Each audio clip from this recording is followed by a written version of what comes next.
Hey, Tony Gas is here, popping in. And I want you to understand something. And I believe I was writing about this the other day on Instagram.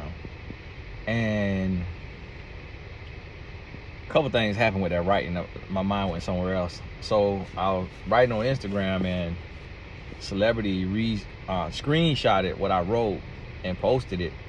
And then people screenshotted parts of what he posted and posted it. And I saw it on my timeline from another celebrity affiliated person, and then I saw he tagged this other celebrity, so I clicked on it because I read it. I'm like, that's mine. And then I went to that other celebrity's page, and then I texted him and was like, hey, I just found out you posted my post, and the guy tagged you like he thought it was yours. And he was like, no, I don't think they thought that. He's like, man, I'm gonna tag you. That's a little side note, but it was interesting how what spoke to me spoke to that celebrity, and then spoke to other people. And it just kind of goes to show the human experience. Like, I don't make nowhere near the money the guy make who posted it, but yet we going through a similar experience and similar personality, so to speak, the thought process.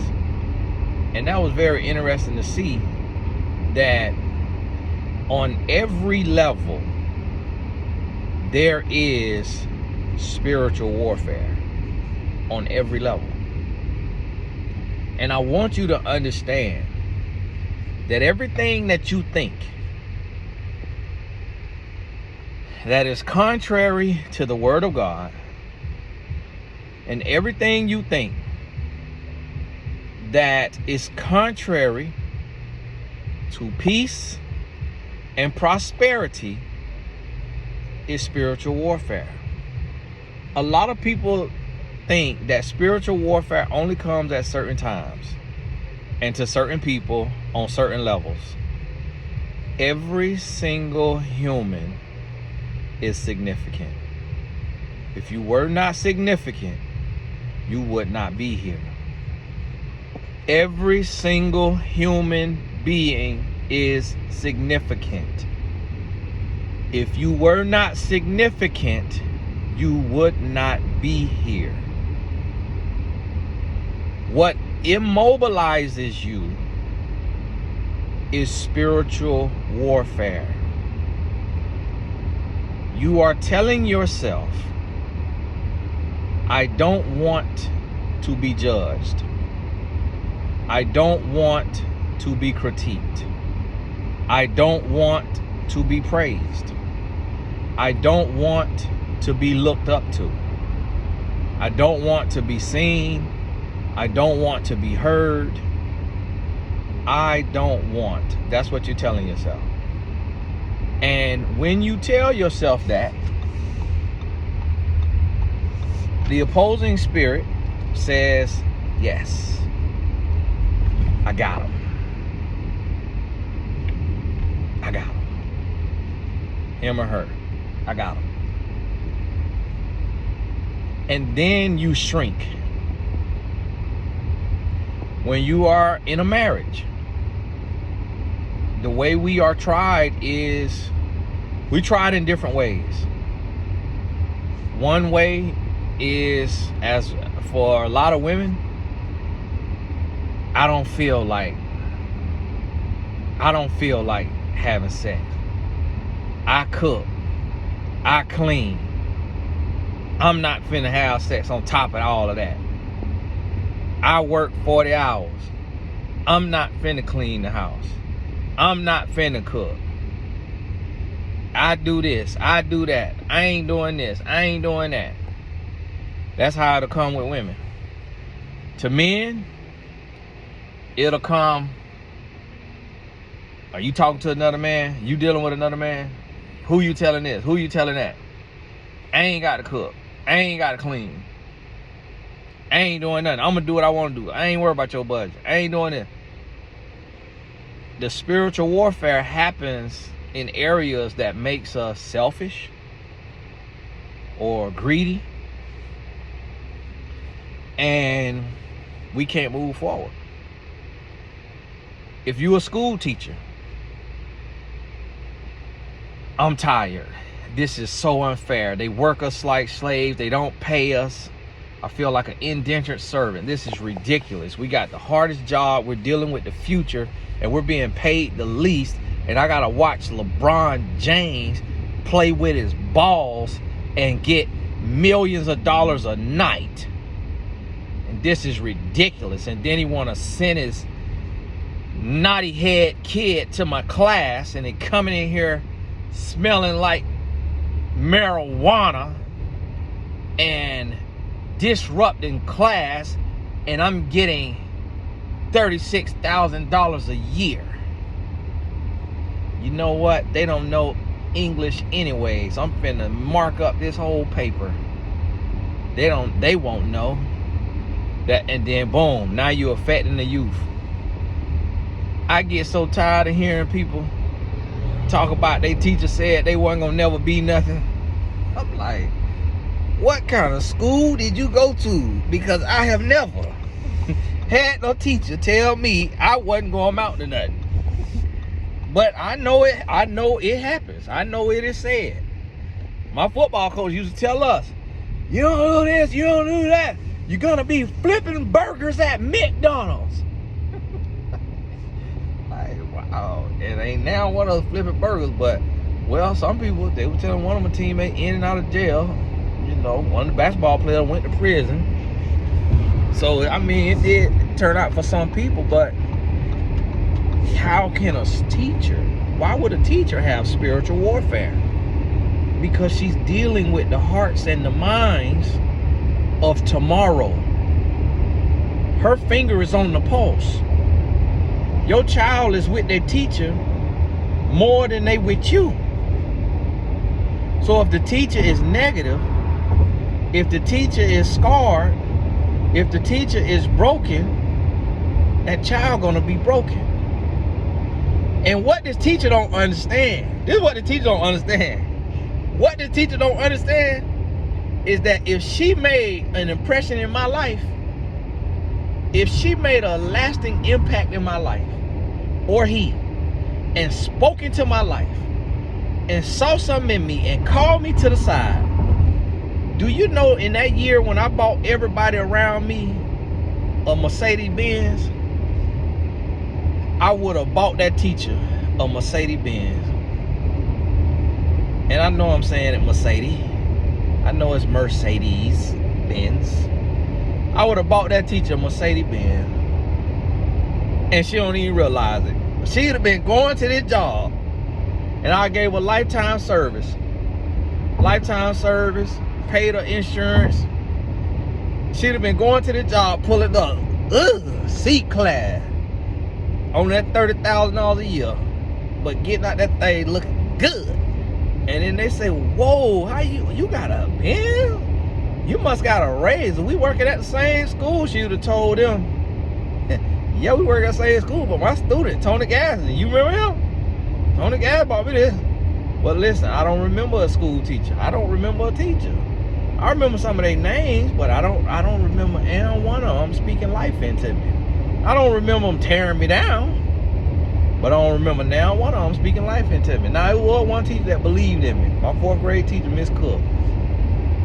She did believe me. I need to send her some flowers. She put me in gifted class. She told my mom and daddy, she said, your son's special. And I mean special in a good way. And I want to put him in the gifted class because the way he write, that ain't normal for 4th graders. Miss Cook, God bless you. Anybody know Miss Cook from Caldwell Elementary? Tell her I said, God bless you. And Lord willing, she's still living. I don't even know. God bless you. But you see right there how I remember that? How I remember that teacher. Right there. That's influence. That's influence. I remember Miss Woodard. Look at that. And my memory is not that good. In the 1st grade, I went to school. Had just got saved. For those of y'all who atheists and all that, got saved mean gave my life to Christ. went to school, say, hey, I got saved. She's like, oh, really, Tony? That's amazing. We had little ghosts for Halloween. We had little ghosts hanging up around the room. Miss Woodard took the ghost down, and we didn't do the ghost activity. We changed the activity. She broke her lesson plan for the Christ in me, and she told my mama, and I remember that to this day. She said, your teacher said she canceled y'all Halloween celebration, making the ghost, because you told her that you got saved. And I said, what? Wow. Nah.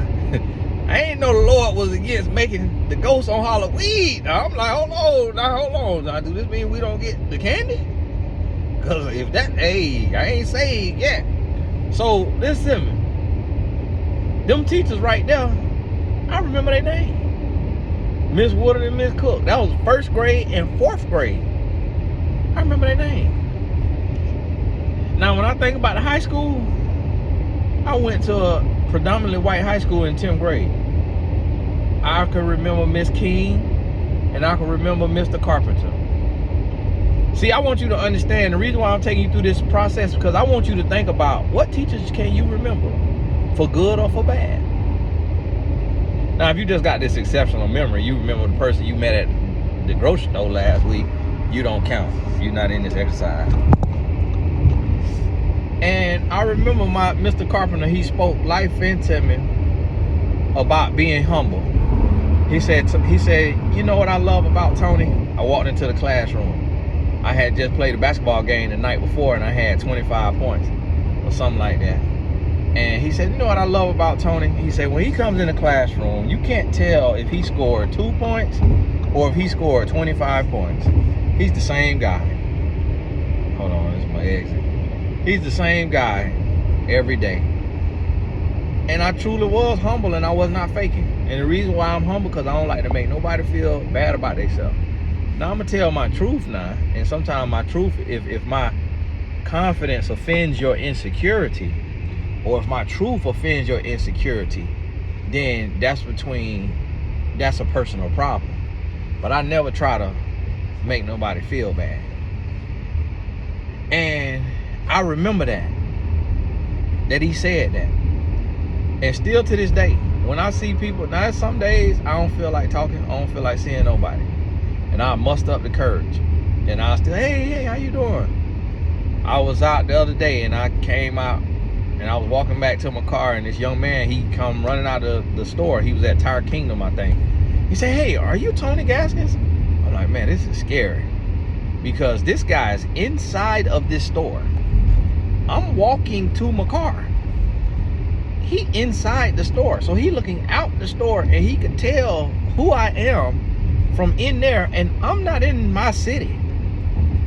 And he come out, and I'm like, men really not in my demographic like that. I say, how you know that? He say, my mom sent me your videos. And mom, if you happen to watch this and you send a video to the young man, or if the young man watching this, hey, God bless you, man, good to meet you. But I guarantee you, when you talk to that young man and you ask him, hey, how did Tony Gaskins treat you? Because he came out to talk to me, and he was talking to me, he had his phone in his hand. He didn't ask me for no picture. He might even want no picture. I said, hey, let's take a picture. And he was like, oh, for real? Oh, okay. And I remember I did that to somebody else, and it was like, I didn't want to ask, because I know people don't like that. You know why? Because they see so many people online who quote unquote celebrities telling people, no, I ain't taking no pictures. No, I ain't signing no autograph. No, I'm gonna tell you right here. I honestly don't believe there will ever be a time I could be running late for a flight. I honestly just, in my DNA and my makeup, just because I serve Christ, and I know that Christ was the greatest spirit that ever be in the flesh on earth, and you could touch the hem of his garment, I don't think there will ever be a time I will tell somebody, I don't care if I'm on Dr. Phil level, if I'm on Tyler Perry level, I don't care what level I'm on, I don't think there will ever be a time that I'm gonna tell somebody that I bump into out in public that I can't take a picture or sign an autograph or what have you. I just don't ever think there's time. If I just lost a family member, and I'm crying, I might take the picture with tears in my eyes.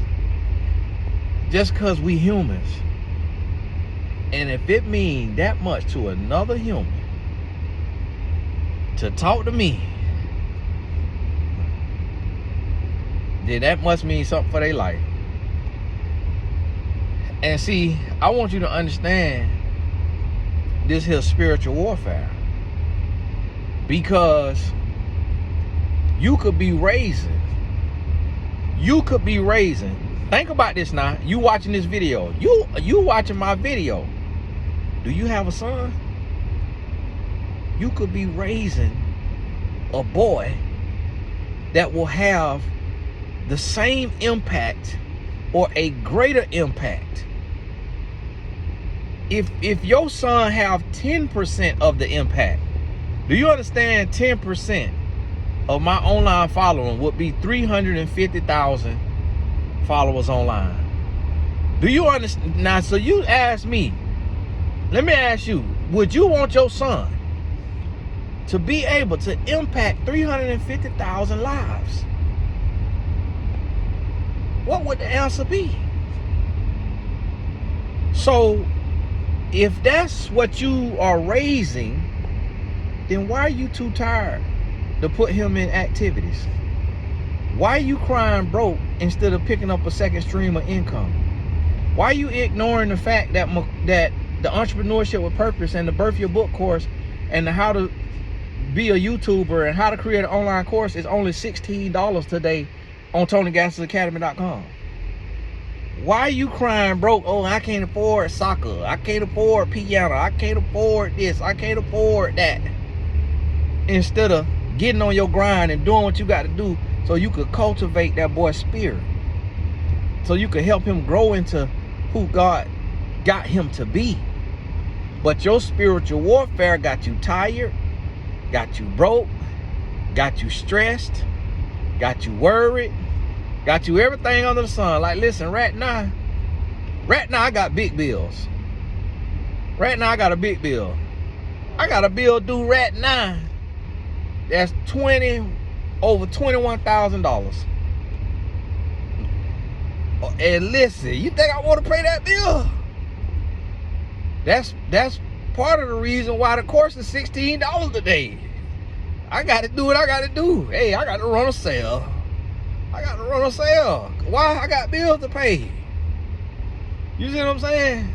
So yeah, it's I love doing what I'm doing, but my spiritual warfare will have me disconnected, stressing, worried, just sitting there. Oh, man, I got to do this. Man, I got to do that.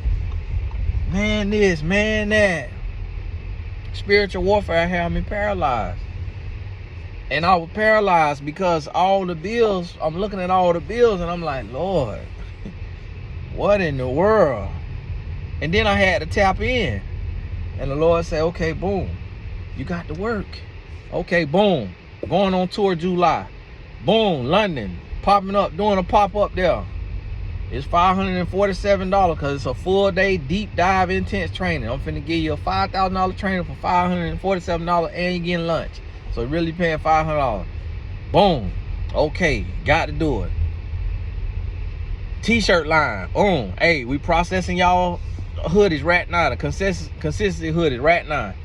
Got some little workout shorts on the way. Got some other shirts on the way. Right now, more hoodies on the way.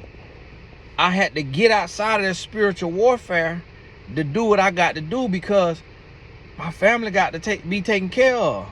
I can't take them to the mountaintop and then let them die. Can't take them to the mountaintop and then push them off the edge. Can't do that. No.